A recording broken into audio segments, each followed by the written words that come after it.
Welcome back, everybody. Today we're going deep on inflammation. Oh, yeah. We're going to really unpack this. Absolutely. So you've probably heard the term, but You hear it everywhere these days. yeah, you hear it everywhere these days. But what does it actually mean? Well, when we think about inflammation, we often think of it as a bad thing. Right. But it's actually our body's natural defense system, right? Okay. It's how our immune system responds to injury or infection. So it's working to protect us.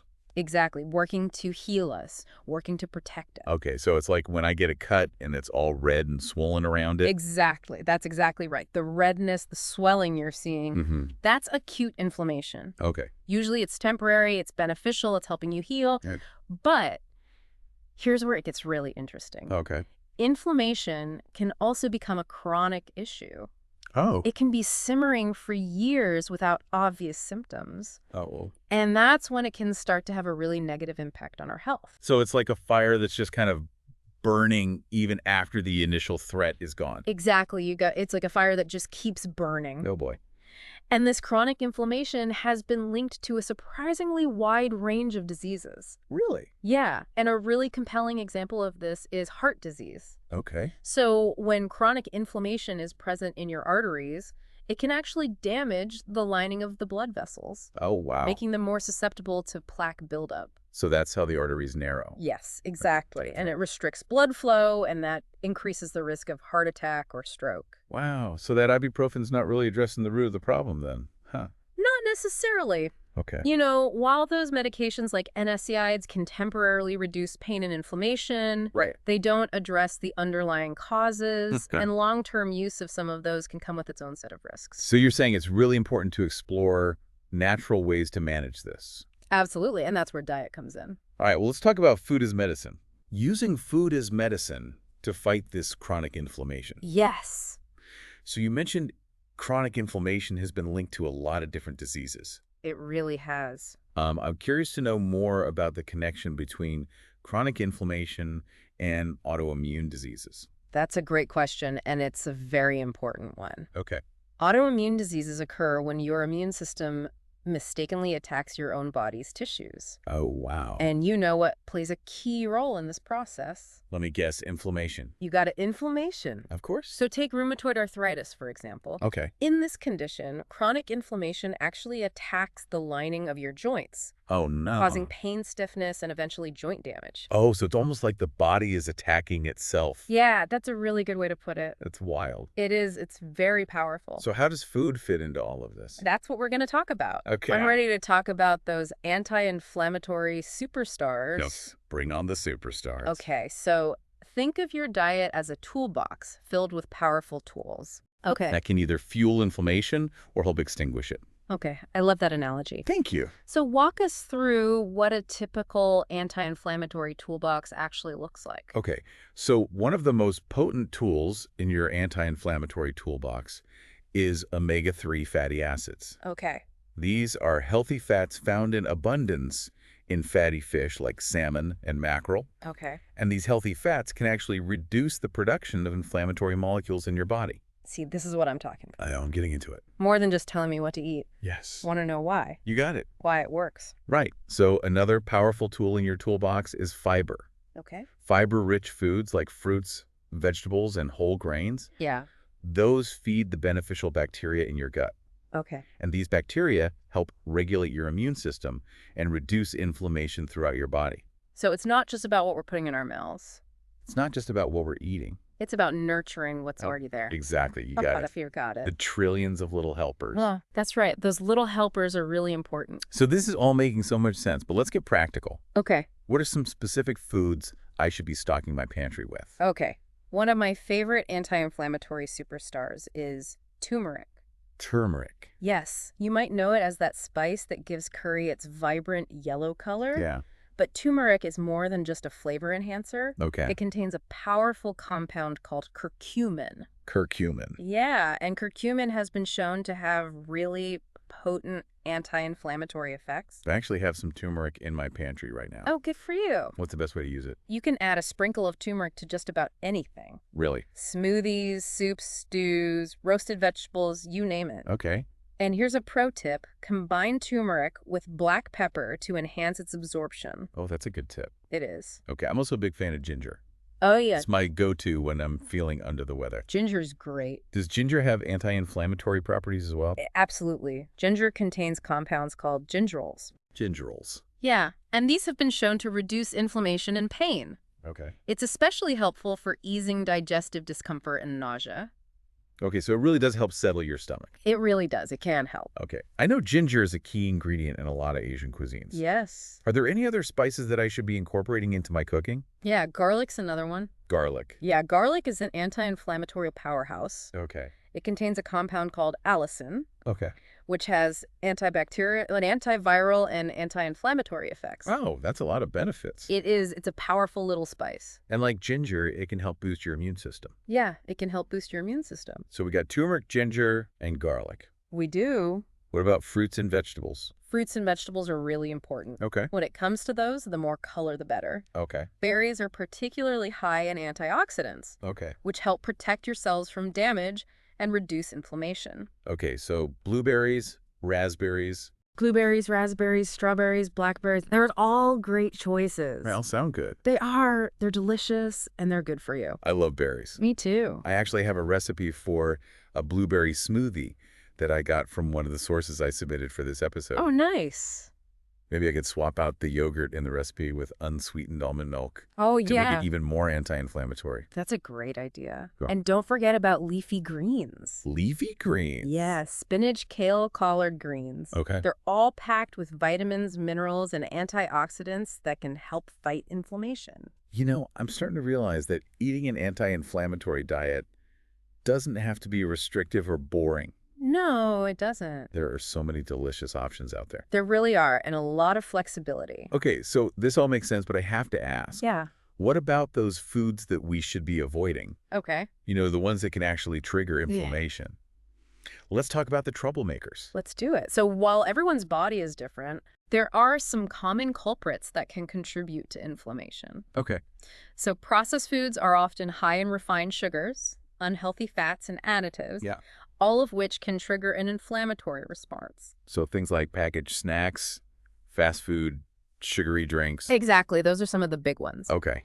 And while some sugar is okay in moderation, Right. excessive sugar intake can lead to spikes in blood sugar, Yeah. which can contribute to inflammation throughout your body. So really cutting back on sugar is super important. It is for a lot of different reasons. Okay, that makes sense. What about alcohol? Okay. I know a lot of people enjoy a glass of wine or a beer with dinner. Right. Is alcohol inflammatory? You know, moderate alcohol consumption is unlikely to cause problems for most people, Okay. but excessive alcohol intake can disrupt your gut health. Oh, right. Which, as we discussed earlier, can increase inflammation throughout your body. So again, it's about moderation It really is. Moderation is key. and listening to your body. Are there any other food groups that we should be mindful of? Dairy products can be inflammatory for some people. Dairy. Yeah. Particularly those who are lactose intolerant or sensitive to dairy proteins. Okay. So if you notice that you experience digestive discomfort or other symptoms after consuming dairy, Okay. it might be worth experimenting with dairy-free alternatives. Yeah. That's a good reminder that we're all different. We are. And what works for one person might not work for another. Exactly. You said it. So if I suspect that I might be sensitive to certain foods, Yeah. what's the best way to figure that out? A food journal is a really helpful tool. Food journal. Yeah, by keeping track of what you eat and how you feel afterward, Okay. you can start to identify any patterns or connections between certain foods and symptoms. Okay. You can also try eliminating suspected food triggers for a period Okay. and then reintroducing them one at a time to see how your body responds. So it's like an elimination diet. Exactly. It's a way to figure out what works for you. Okay. That's a great strategy. It sounds like it's all about becoming more aware of our own unique needs and responses. It really is. Speaking of being mindful, I know stress can also play a role in inflammation. Absolutely. Chronic stress is a major contributor to inflammation. Okay. When you're constantly stressed, your body releases a hormone called cortisol, Cortisol. which can trigger inflammation throughout your body. So it's not just about what we eat, It's not just about what we eat. but also about how we manage our stress levels. Exactly. Our mental health is just as important as our physical health. That's a lot to think about. Is there anything else we can do to tame that inner fire? Regular exercise is another powerful tool in your anti-inflammatory arsenal. Exercise. Yeah, physical activity helps reduce stress, improve circulation, and boost your immune system.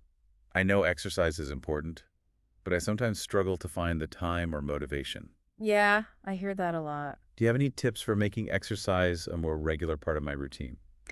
Find an activity that you enjoy and that fits into your lifestyle. It doesn't have to be strenuous or time-consuming. Right. Even a brisk walk, a yoga class, or dancing around your living room can make a difference. I love that. Movement is medicine. Movement is medicine. And don't forget about sleep.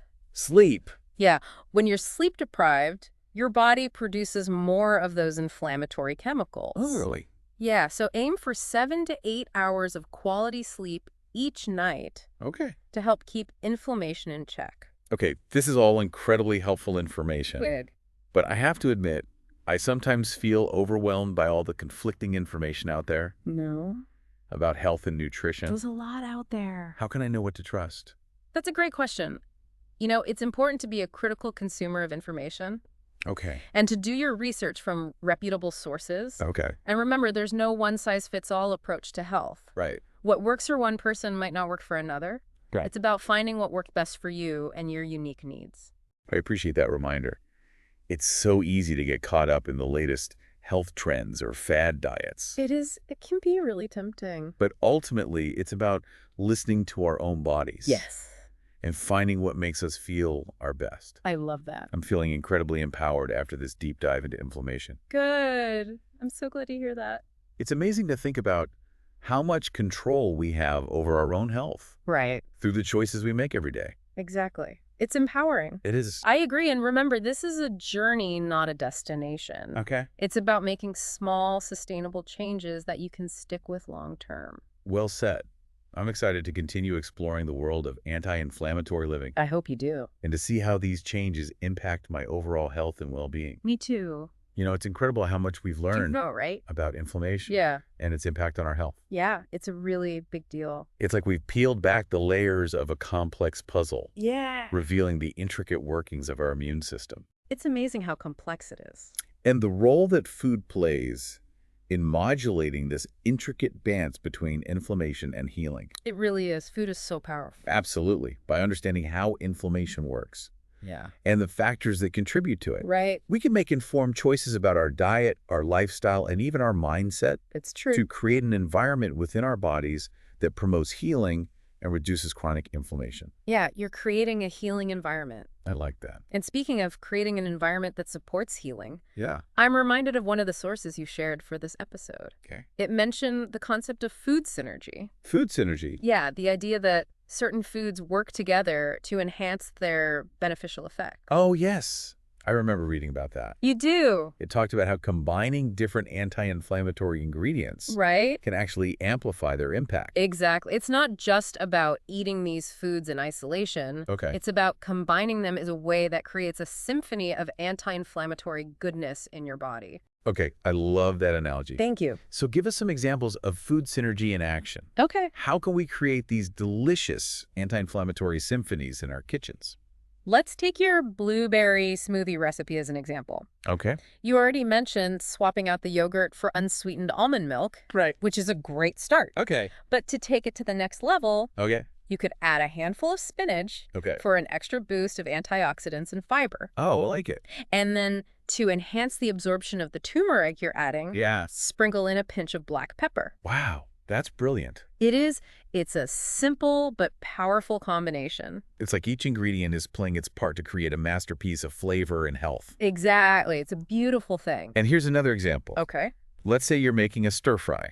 Oh, okay. I love stir fry. Instead of using vegetable oil, Yeah. try using extra virgin olive oil, That's a good swap. which is rich in monounsaturated fats and antioxidants. Right. Then add some chopped ginger and garlic Love it. for their potent anti-inflammatory properties. Those are key players. And to round out the symphony, yes. sprinkle in some sesame seeds, Good choice. which are a good source of omega-3 fatty acids. It all comes together. I'm starting to see how food can become a canvas for creativity and healing. I love that. It's not just about following a rigid set of rules. No. It's about experimenting and finding what works best for you. Exactly. It's about tuning into your body. This deep dive has been an incredible journey of discovery, hasn't it? It has been so fun. We've explored the science behind inflammation, Yes. uncovered the power of food as medicine, It's amazing. and learned practical strategies for taming that inner fire Yeah, and creating a symphony of health within our bodies. you got it. So as we wrap up this deep dive, I want to leave you with a final thought-provoking question. Okay, I'm ready. It's something that's been swirling in my mind throughout our conversation. Yeah. And it ties back to one of the sources you shared, which highlighted the gut-brain connection. The gut-brain connection, it's so fascinating. If chronic inflammation can impact our physical health in so many ways, Right. could it also be playing a role in our cognitive function and mental well-being? I see where you're going with this. Could there be a link between inflammation and brain fog, mood swings, Yeah. or even more serious conditions like anxiety and depression? That's a really interesting question, and one that researchers are actively exploring. Really? Yeah, the gut-brain connection is a fascinating area of study, and there's growing evidence to suggest that inflammation in the gut can indeed influence brain function and mental health. It's a reminder that our bodies are interconnected in profound ways, They are. and that taking care of our physical health is essential for supporting our mental and emotional well-being as well. Absolutely, it's all connected. Well, listeners, we encourage you to join us on this ongoing journey of discovery. Keep learning, keep experimenting, and keep that inner fire burning brightly the healthy kind of course. That's what it's all about. Until next time, stay curious and keep those questions coming.